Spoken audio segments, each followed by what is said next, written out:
जय श्री कृष्णा दोस्तों, मैं सुनाने जा रही हूँ देवशयनी एकादशी जो कि आषाढ़ मास के शुक्ल पक्ष में आती है। धर्मराज युधिष्ठिर बोले कि हे भगवान, आषाढ़ मास के शुक्ल पक्ष की एकादशी का क्या नाम है और इस दिन कौन से देवता की पूजा होती है तथा उसकी विधि क्या है, सो विस्तार पूर्वक कहिए। श्री कृष्ण भगवान बोले कि राजन, एक समय नारद जी ने ब्रह्मा जी से यही प्रश्न पूछा था। तब ब्रह्मा जी बोले कि नारद, तुमने कलयुग जीवों के उद्धार के लिए सबसे उत्तम प्रश्न किया है, क्योंकि एकादशी का व्रत सब व्रतों में श्रेष्ठ है। इसके व्रत से समस्त पाप नष्ट हो जाते हैं। इस एकादशी का नाम पद्मा है। इसके व्रत करने से विष्णु भगवान प्रसन्न होते हैं। मैं एक पौराणिक कथा कहता हूँ, ध्यानपूर्वक सुनो। सूर्यवंशी मानधाता नाम का एक राजा था। वह सत्यवादी, महान, प्रतापी और चक्रवर्ती था।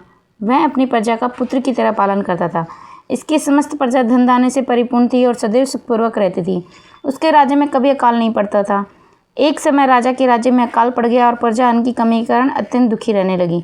राज्य में यज्ञ होना बंद हो गया। एक दिन राजा प्रजा के पास जाकर प्रार्थना करने लगी कि हे राजन, समस्त विश्व की सृष्टि का मुख्य कारण वर्षा है। इसी वर्षा के अभाव से राज्य में अकाल पड़ गया है और अकाल से प्रजा मर रही है। हे राजन, आप कोई ऐसा उपाय बतलाइए जिससे हम लोगों का दुख दूर हो। इस पर राजा मानधाता बोला कि आप लोग ठीक कह रहे हैं। वर्षा के न होने से आप लोग बहुत दुखी हैं। राजा के पापों के कारण ही प्रजा को दुख भोगना पड़ता है। मैं बहुत सोच विचार कर रहा हूँ, फिर भी मुझे अपना कोई दोष नहीं दिखलाई दे रहा। आप लोगों के दुख को दूर करने के लिए मैं बहुत यत्न कर रहा हूँ। ऐसा कहकर राजा मानधाता भगवान की पूजा कर कुछ मुख्य व्यक्तियों को साथ लेकर वन की ओर चल दिया। वहाँ वे ऋषियों के आश्रम में घूमते घूमते अंत में ब्रह्मा जी के पुत्र अंगिरा ऋषि के आश्रम पहुँचा। उस स्थान पर राजा रथ से उतरा और आश्रम में आया। वहाँ मुनि अभी नित्य क्रम से निवृत्त हुए थे कि राजा उनके सम्मुख प्रणाम किया और मुनि ने उनको आशीर्वाद दिया। फिर राजा से बोले कि हे राजन, आप इस स्थान पर कैसे पधारे हैं, सो कहिए। राजा बोला कि हे महर्षि, मेरे राज्य में 3 वर्ष से वर्षा नहीं हो रही है। इससे अकाल पड़ गया है और प्रजा दुख भोग रही है। राजा के पापों के प्रभाव से ही प्रजा को कष्ट मिलता है, ऐसा शास्त्रों में लिखा है। मैं धर्मानुसार राज्य करता हूँ, फिर भी यह अकाल कैसे पड़ गया, इसका मुझे अभी तक पता नहीं लगा। अब मैं आपके पास इसी संदेह की निवृत्ति के लिए आया हूँ। आप कृपा कर मेरे इस संदेह को दूर कीजिए और प्रजा को कष्ट से दूर करने का उपाय बतलाइए। इस पर ऋषि बोले कि हे राजन, यह सतयुग सब युगों में श्रेष्ठ है। इसमें धर्म के चारों चरण सम्मिलित है। इस युग में केवल ब्राह्मणों को ही तपस्या करना तथा वेद पढ़ने का अधिकार है, परंतु आपके राज्य में एक शूद्र भी तपस्या कर रहा है। इसी दोष के कारण आपके राज्य में वर्षा नहीं हो रही है। यदि आप प्रजा का भला चाहते हैं तो उस शूद्र को मार दीजिए। इस पर राजा बोले, हे मुनीश्वर, मैं उस निरपराध तपस्या करने वाले शूद्र को नहीं मार सकता। आप इस दोष से छूटने का कोई अन्य उपाय बतलाइए। तब ऋषि बोले कि हे राजन, यदि तुम ऐसा ही चाहते हो तो आषाढ़ मास के शुक्ल पक्ष की पद्मा नाम की एकादशी का व्रत विधि पूर्वक करो। इस व्रत के प्रभाव से तुम्हारे राज्य में वर्षा होगी और प्रजा सुख पाएगी, क्योंकि इस एकादशी का व्रत सिद्धियों को देने वाला है और उपद्रवों को शांत करने वाला है। मुनि के इन वचनों को सुनकर राजा अपने नगर को वापस आया और विधि पूर्वक पद्मा एकादशी व्रत किया। उस व्रत के प्रभाव से राज्य में वर्षा हुई और मनुष्य को सुख पहुंचा। इस एकादशी को देवशयनी एकादशी भी कहते हैं। इस व्रत के करने से विष्णु भगवान प्रसन्न होते हैं। अतः मोक्ष की इच्छा करने वाले मनुष्यों को एकादशी का व्रत करना चाहिए। चतुर्मास्य व्रत भी इसी एकादशी के व्रत से शुरू किया जाता है। चतुर्मास्य व्रत की विधि। कुंती पुत्र युधिष्ठिर बोले कि हे भगवान, विष्णु भगवान का शयन व्रत किस प्रकार किया जाता है, सो सब कृपा पूर्वक कहिए। श्री कृष्ण बोले कि हे राजन, अब मैं आपको विष्णु के शयन का व्रत कहता हूँ। अब आप ध्यानपूर्वक सुनिए। जब सूर्य नारायण कर्क राशि में स्थित हो तब विष्णु भगवान को शयन कराना चाहिए और सूर्य नारायण के तुला राशि में आने पर भगवान को उठाना चाहिए। अधिक मास के आने पर भी विधि इसी प्रकार रहती है। इस विधि से अन्य देवताओं को शयन नहीं कराना चाहिए। आषाढ़ मास के शुक्ल पक्ष की एकादशी का विधि पूर्वक व्रत करना चाहिए। उस दिन विष्णु भगवान की प्रतिमा बनानी चाहिए और चतुर्मास व्रत नियम से करना चाहिए। सबसे प्रथम उस प्रतिमा को स्नान कराना चाहिए, फिर सफ़ेद वस्त्रों को धारण कराकर तकियादार सैया पर शयन कराना चाहिए। उनको धूप, दीप, नैवेद्य आदि से पूजा कराना चाहिए। भगवान का पूजन शास्त्र ज्ञाता ब्राह्मणों के द्वारा कराना चाहिए। तत्पश्चात भगवान विष्णु की इस प्रकार स्तुति करनी चाहिए। हे भगवान, मैंने आपको शयन कराया, आपके शयन से संपूर्ण विश्व सो जाता है। इस तरह विष्णु भगवान के सामने हाथ जोड़कर प्रार्थना करनी चाहिए कि हे भगवान, आप जब 4 मास तक शयन करें तब तक मेरे इस चतुर्मास्य व्रत को निर्विघ्न रखें। इस प्रकार विष्णु भगवान की स्तुति करके शुद्ध भाव से मनुष्य को धातु आदि के नियम को ग्रहण करना चाहिए। विष्णु भगवान के व्रत को शुरू करने के 5 काल वर्णन किए हैं। देवशयनी एकादशी से लेकर देवोत्थानी एकादशी तक चतुर्मास्य व्रत को करना चाहिए। द्वादशी, पूर्णमासी, अष्टमी या संक्रांति को व्रत प्रारंभ करना चाहिए और कार्तिक मास के शुक्ल पक्ष की द्वादशी को समाप्त कर देना चाहिए। इसके व्रत से समस्त पाप नष्ट हो जाते हैं। जो मनुष्य इस व्रत को प्रतिवर्ष करता है वह सूर्य के समान दीप्यमान विमान पर बैठकर विष्णु लोक को जाता है। हे राजन, अब आप इस विधान का परतक परतक फल सुने। जो मनुष्य देव मंदिरों में रंगीन बेल बूटे बनाता है उसे 7 जन्म तक ब्राह्मण की योनि मिलती है। जो मनुष्य चतुर्मास के दिनों में विष्णु भगवान को दही, दूध, घी, शहद और मिश्र के द्वारा स्नान कराता है वह वैभवशाली होकर सुख भोगता है। जो मनुष्य श्रद्धापूर्वक भूमि, स्वर्ग, स्वर्ण, दक्षिणा आदि ब्राह्मणों को देता है वह स्वर्ग में जाकर इंद्र के समान सुख भोगता है। जो विष्णु भगवान की स्वर्ण प्रतिमा बनाकर धूप, दीप, नैवेद्य, पुष्प आदि से भगवान की पूजा करता है वह इंद्र लोक में जाकर अक्षय सुख भोगता है। जो मनुष्य चतुर्मास के अंदर नित्य प्रति तुलसी जी भगवान को अर्पित करता है वह स्वर्ण के विमान पर बैठकर विष्णु लोक को जाता है। जो मनुष्य विष्णु भगवान की धूप दीप से पूजा करते हैं उनको अनंत धन मिलता है। जो मनुष्य इस एकादशी के कार्तिक के महीने तक विष्णु की पूजा करते हैं उनको विष्णु लोक की प्राप्ति होती है।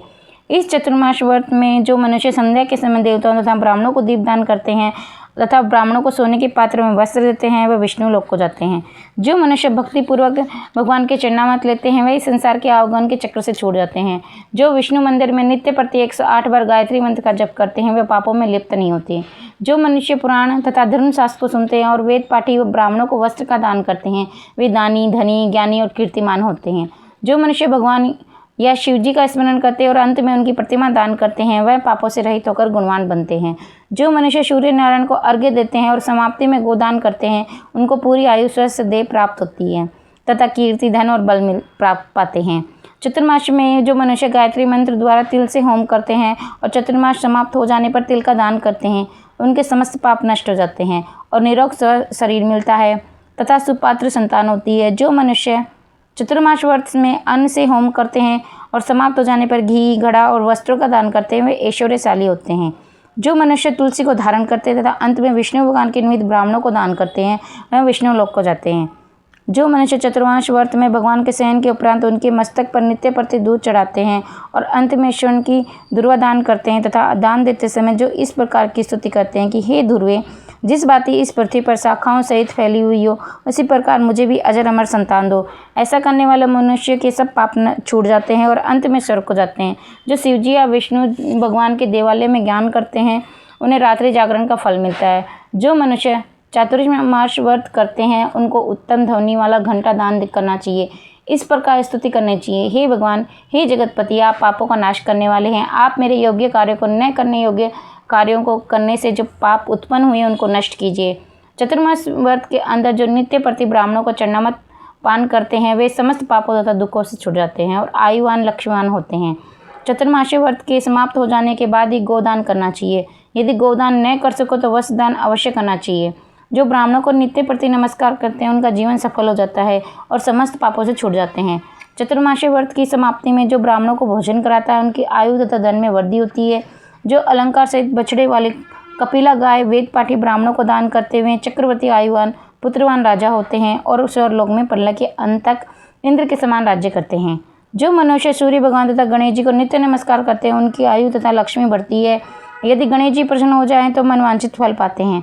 गणेश जी और सूर्य की प्रतिमा ब्राह्मणों को देने से सब कामों की सिद्धि होती है। जो मनुष्य दोनों ऋतुओं में महादेव जी की प्रसन्नता के लिए तिल और वस्त्रों के साथ तांबे का पात्र दान करते हैं उनके यहाँ स्वस्थ सुंदर सी भक्त संतान होती है।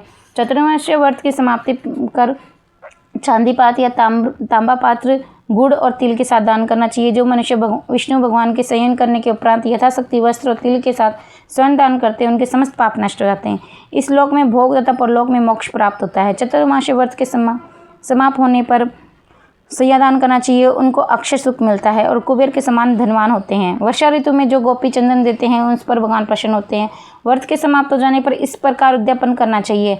4 छटांग यानी कि 250 ग्राम व 8 छटांग यानी कि 500 ग्राम वाले तांबे के 8 पात्र या 48 छटांग यानी 2.5 किलो का एक तांबे का पात्र लेकर उसमें शक्कर वर्कर तथा वस्त्र फल दक्षिणा सहित ब्राह्मण को देना चाहिए। शक्कर सहित तांबे का पात्र सूर्य को प्रिय है। इससे मनुष्य के समस्त रोग नष्ट हो जाते हैं। उसके दान के प्रभाव से बलवान कीर्तिवान संतान उत्पन्न होती है। हे कुंती पुत्र, इस चतुर्मास्य व्रत को करने वाला मनुष्य गंधर्व विद्या में निपुण और स्त्रियों को प्रिय होते हैं। जो मनुष्य चतुर्मास्य व्रत में ब्राह्मणों को शाक फल आदि देते हैं और अंत में यथाशक्ति दान दक्षिणा वस्त्र आदि देते हैं वह सुखी राजयोगी बनते हैं। शाक और फल देवता तथा मुनियों को प्रिय है। अतः उसके देने से देवता प्रसन्न होते हैं। जो मनुष्य इस व्रत में प्रतिदिन सौंठ, मिर्च, पीपल दक्षिणा के साथ दान करते हैं और व्रत के अंत में स्वर्ण तथा सौंठ, मिर्ची आदि दान करते हैं, वे 100 वर्ष तक जीते हैं और अंत में स्वर्ग को जाते हैं। जो तंबाकू खाना छोड़ देते हैं उनसे देवता प्रसन्न होते हैं और अनंत धन देते हैं। इस व्रत में जो मनुष्य लक्ष्मी या पार्वती की प्रसन्नता के लिए हल्दी का दान करते हैं और अंत में चांदी के पात्र में हल्दी रखकर दान देते हैं, वे स्त्रियां अपने पति के साथ और पति अपनी स्त्री के साथ सुख भोगते हैं। इससे उन्हें सौभाग्य, अक्षय धन तथा सुपात्र संतान मिलती है और उनकी देवलोक में पूजा होती है। इस व्रत में जो मनुष्य शिवजी और पार्वती की पूजा करते हैं तथा दक्षिणा, वस्त्र, स्वर्ण आदि दान करते हैं और व्रत के शुरू में शिवलिंग की स्थापना करते हैं, गो बेल दान करते हैं और ब्राह्मणों को मीठा भोजन कराते हैं, उन्हें संपत्ति और कीर्ति मिलती है। इस लोक में सुख भोग कर अंत में शिवलोक को जाते हैं। इस व्रत में वामन भगवान की प्रसन्नता के लिए ब्राह्मणों को दही से युक्त भात खिलाना चाहिए। यदि नित्य न हो सके तो अष्टमी, अमावस्या, पूर्णमासी और प्रत्येक रविवार शुक्रवार को खिलाना चाहिए। ऐसा करने से इस लोक में धन, धान्य, पुत्र तथा विष्णु भक्ति मिलती है और अंत में विष्णु लोक को जाते हैं। मनुष्य दान तथा आभूषण से युक्त बछड़ा सहित गोदान कर सकते हैं। वह इस लोक में ज्ञान और किसी के सेवक नहीं बनते और अंत में ब्रह्मा लोक में जाकर पितरों के साथ सुख प्राप्त करते हैं। चतुर्मास्य व्रत में जो मनुष्य प्रजापति का व्रत करते हैं, इसके समाप्त में गोदान करते हैं और ब्राह्मणों को भोजन कराते हैं, वह समस्त पापों से छुटकर ब्रह्मा लोक को जाते हैं। इस व्रत में जो वस्त्र और बेलों के साथ 8 हल दान करते हैं और शाक, मूल, फल आहार करते हैं तथा पयोव्रत करते हैं, अंत में दूध वाली गाय गोदान कर देते हैं, वह विष्णु लोक को जाते हैं। जो मनुष्य दोनों ऋतुओं में केला के पत्र और पलाश के पत्तों पर भोजन करते हैं तथा कांसे का पात्र और वस्त्र दान करते हैं, वे इस लोक में सुख पाते हैं। चतुर्मास्य व्रत के प्रभाव से ब्राह्मण, घात करने वाला, सूरा पीने वाला, बालकों को मारने वाला, असत्य भाषण करने वाला, स्त्री को मारने वाला, किसी व्रत को बिगाड़ने वाला, अगम्य गमन करने वाला, ब्राह्मणी तथा चंडाली से गमन करने वाला, इन सबके पाप नष्ट हो जाते हैं और अंत में निर्वाण पद को पाते हैं। चतुर्मास्य व्रत के अंत में जो मनुष्य ब्राह्मण को आभूषण युक्त चंदन सहित बेल का दान करते हैं तथा उसे अस्त्र संयुक्त भोजन कराते हैं, उसे विष्णु लोक प्राप्त होता है। जो मनुष्य भगवान के संयन करने पर नित्य प्रति रात्रि जागरण करते हैं तथा अंत में ब्राह्मणों को भोजन कराते हैं, उन्हें शिवलोक की प्राप्त होती है। चतुर्मास्य व्रत में जो मनुष्य नित्य प्रति एक समय खाकर ही रहते हैं तथा अंत में भूखे को भोजन कराते हैं, उन्हें स्वर्ग की प्राप्ति होती है। जो मनुष्य भक्तिपूर्वक भगवान की पूजा करते हैं, वह विष्णु लोक को जाते हैं। जो भगवान के शयन करने के बाद भूमि पर सोते तथा अंत में शय्या दान करते हैं, इनकी शिवलोक में पूजा होती है। चतुर्मास्य व्रत में जो मनुष्य मैथुन नहीं करता, वह बलशाली, यशस्वी और लक्ष्मीवान होता है तथा अंत में स्वर्ग को जाता है। जो मनुष्य इस व्रत में उत्तम चावल या जौ का दान करता है, वह स्वर्ग को जाते हैं। चतुर्मास्य व्रत में जो तेल नहीं लगाता तथा अंत में कांसे या मिट्टी के पात्र में तेल भरकर दान करता है, वह विष्णु लोक को जाता है। जो व्रत में शाक नहीं खाता, अंत में 10 प्रकार के शाक वेद पाठी ब्राह्मण को देता है, वह शिवलोक को जाकर ख्याति प्राप्त करता है। जो मनुष्य इस व्रत में गेहूं को त्याग कर भोजन करते हैं तथा स्वर्ण का दान करते हैं, उन्हें अश्वमेघ यज्ञ के फल की प्राप्ति होती है। जो मनुष्य इस व्रत में अपनी इंद्रियों का दमन करते हैं, उन्हें अश्वमेघ यज्ञ का फल मिलता है। जो मनुष्य श्रावण मास में शाक, भादों में दही, कुआर में दूध और कार्तिक में दाल को त्याग देते हैं, उन्हें निरोगी काया प्राप्त होती है। जो स्नान करके भगवान की पूजा करते हैं, वह हरिलोक को जाते हैं। जो मनुष्य इस व्रत में मीठा, खट्टा, कड़वा पदार्थ को त्याग देता है, वह समस्त दुर्गुणों से छुटकर स्वर्ग को जाता है। जो मनुष्य इस व्रत में चंद्रायण व्रत करते हैं, वह स्वर्गलोक को जाते हैं। जो मनुष्य इस व्रत में एकमात्र दूध पर ही निर्वाह करते हैं, उनका वंश प्रलय के अंत तक चलता है। जिस दिन भगवान शयन से उठते हैं, उस दिन ब्राह्मणों को दान, वस्त्र तथा भोजन देना चाहिए।